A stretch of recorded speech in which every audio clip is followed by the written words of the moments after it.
Jacksonville Jaguars fans, welcome in to Duval Daily presented by GenJag.com. I'm Jordan DeLugo. Thanks so much for being here. Monday, June 16th, officially over the halfway point in June, and we're inching closer and closer to training camp, which means we're inching closer and closer to the 2025 NFL regular season.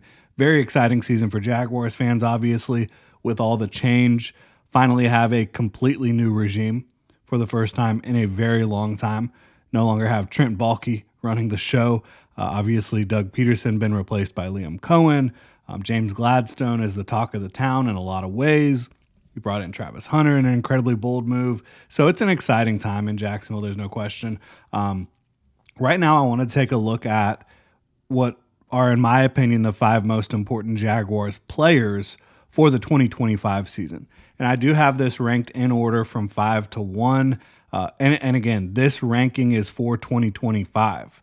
There's at least one player on this list that would be at least one spot higher if I was talking about the long-term health of the franchise versus just the 2025 season. And so we're going to dive into that right here and right now. Very excited to get into it. And I think that this list should get Jaguars fans excited because it's some damn good football players. So we will start out at number 5, and I have Josh Hines Allen at number 5. Every one of these players, I think, has a massive impact on not only the floor of the football team when they're healthy and on the field and playing well, but also the ceiling. So that's something to keep in mind. Josh Hines Allen I have on this list. I do not have Trayvon Walker on this list. I think really you could put either player.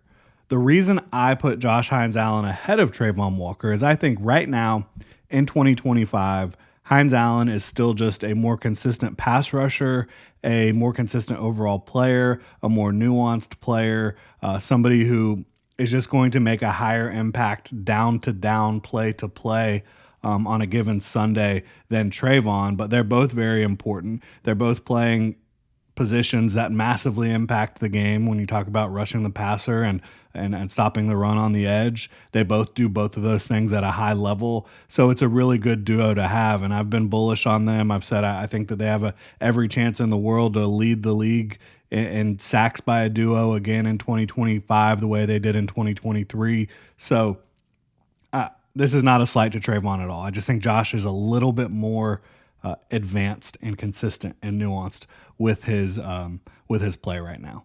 And hey, maybe this is the year where Trayvon says, "I'm Batman," right? We'll see how that plays out. But I think that the Jaguars have a very good situation there. The reason they're not higher or Josh isn't higher on this list, quite frankly, is because they do have 2, right? Josh and Trayvon. If you miss one of them, you still have the other. And you also have some actual depth now, signing Emmanuel Ogbah, signing DeJuan Smoot, having Dennis Gardeck in the building as well, who can rush the passer. You have some young guys who can compete. Again, Josh Hines Allen is top 5 because the drop-off is significant. Like if Emmanuel Ogbah goes from edge 3 to a starting edge, that's a huge drop-off. And no slide on him because I think he's a very good role player for this football team. But, he's not Josh Hines Allen. So that's why I have JHA at number 5. And we're going to get into the rest of this list first. I want to remind y'all, if you enjoy the content, please like, comment, and if you are not subscribed, please subscribe. Helps us out a ton. So at number 4, and this is one of those players that would be higher. If you're talking about the longevity of this franchise, but for 2025, I think Travis Hunter definitely has to be on this list. And part of the reason is because he's going to be playing on both sides of the ball. Part of the reason is because I think when the Jaguars conceive of the ceiling of this offense, Travis Hunter is heavily involved in the ceiling of the 2025 Jaguars offense. Like if he can come in and on a given week be a really good wide receiver 2 to another guy that's on this list, right? this passing offense, theoretically, with Brian Thomas Jr., Travis Hunter, Trevor Lawrence, De'Ami Brown, Brenton Strange, Travis Etienne, theoretically, this could be one of the top 5 passing offenses in the league. One of those units you just do not want to see because you have talent and you have coaching. And Travis Hunter is a huge, huge part of that. We talk about him a lot. You know, the best ball skills I've ever seen coming out of college, great body control, unbelievable twitchy movements, you know, can create separation in a flash, both as a route runner and with the ball in his hands. He does have legitimate long speed, great hops, good length for a player his size. He brings it all. And that's just on the offensive side of the ball, right? He's going to have a big role to play on defense as well. So to me, he impacts the ceiling quite a bit on both sides. If he can be the player in year one, not the fully developed superstar that they're expecting he will be long term, but a dangerous weapon on both sides of the ball in year one, if he can just be that dramatically changes the course of the 2025 Jacksonville Jaguars. It absolutely does. We don't know what the snap percentage will be on either side of the ball. It seems like they're definitely going to be playing him more on the offensive side of the ball, which makes sense because you have your offensive head coach, you have your $55 million quarterback, you have an offense that just is primed to potentially take off if Travis Hunter can be that dude. And then defensively, he's very important because you look on the back end, it is kind of a weak link system. And if Travis Hunter isn't getting a ton of reps at corner in season this year, you're looking at either Buster Brown or Jarian Jones. And I think just from a pure talent standpoint, the drop-off from Travis Hunter to Buster Brown is massive. You're talking about a prospect who a lot of people considered a generational cornerback talent to a 6th, 7th round pick level talent in Buster. That's no slide on Buster. It's just Travis is a much better player. And then if Jarian were to win that spot, I would hope Jarian would win, honestly. He's just such a better athlete, better playmaker than Buster. I know Buster's working his butt off to try to get in that starting lineup, but if it's not Travis out there, I would prefer Jarian. But either way, the gap between Travis and Jarian, the gap between Travis and Buster from a talent and natural skill standpoint, it's massive. It's massive. So you want him out there on both sides of the ball as much as you can without overextending, right? And if he can be that, again, weapon on both sides in year one, the ceiling is just so massive for this team. It really is. And at number 3, I have Brian Thomas Jr., who would also be higher on this list if we were talking about longevity, if we were talking about the long-term health of this franchise. But I have him. Y'all can all probably guess who's number 1 on this list for obvious reasons. Most important position in sports. Number 2 might surprise some folks. But talking about Brian Thomas Jr., I think BTJ is similar to Travis, just so critical. The reason I put him ahead of Travis, even though Travis is going to be playing both sides of the ball, is because for the Jacksonville Jaguars offense, Brian Thomas Jr. is the engine. He is going to be the piece of the offense that everything revolves around. He is going to be a target hog. He's going to dictate coverages. He is going to be a matchup nightmare because he can win from on the line of scrimmage against press. He can win as a Z. He can win in the slot. He can win with the ball in his hands. He can win as a route runner, short, intermediate, deep. He is going to be so critical for the Jaguars offense. And a lot of the ways I look at this list is like, what happens if they're not out there? What happens if they're not available? And that's a scary thing to think about.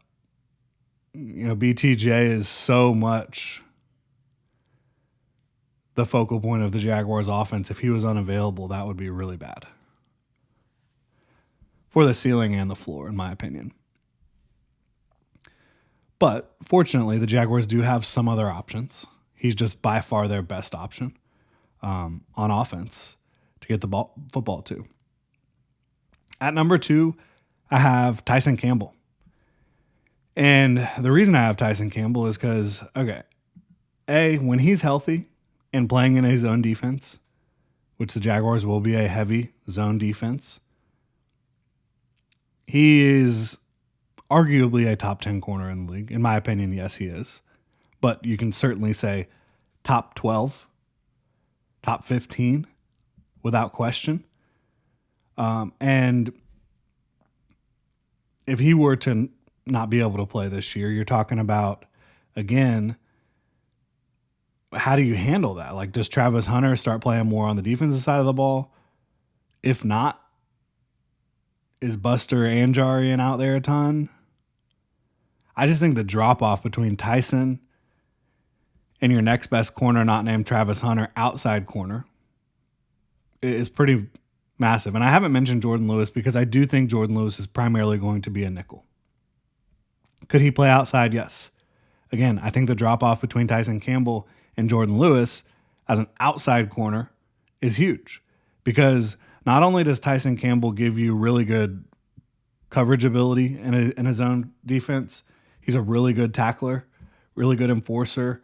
The skill set he has with his eyes, his zone vision, his length, his speed, it's just really unmatched on this football team. I think Travis Hunter has more natural talent, but again, splitting sides of the ball, splitting reps, and Hunter just doesn't have the level of experience Campbell has in the NFL. If Tyson Campbell can have a relatively mostly healthy season in 2025, I think the floor for the Jaguars secondary, the ceiling for the Jaguars secondary is massive. I really do. And that's one of those weak link positions where if Buster Brown is having to cover, who do the Jaguars play this year? If Buster Brown is having to cover Nico Collins, Calvin Ridley, Calvin, they play him twice. If Buster Brown is having to cover the best receivers on the opponent's other team at times, that's not a recipe for success. It's not. And I know it sounds like I'm, kind of throwing Buster under the bus here, but look, he's just not really an ideal starting level talent. And so that's why a lot of this list is kind of centered around corner. I just think there's a big drop off. And part of that is because I respect Tyson Campbell so much. He's a really, really good player when healthy. So he's got to stay healthy for these Jaguars. At number 1, it's the quarterback. Y'all all know the most important position in sports. It's Trevor Lawrence. He needs to stay healthy. Part of that is on him. Part of that is on the coaching staff to make sure he's aware of that. Part of that is, offensive line and everybody keeping him safe, keeping him upright. Everybody is involved in keeping Trevor healthy. And then there's also just, dumb luck part of it. So there's a lot that goes into it, but the last 2 seasons, he hasn't been able to stay healthy down the stretch. And for the Jaguars to be what they want to be in 2025, they need him to do that.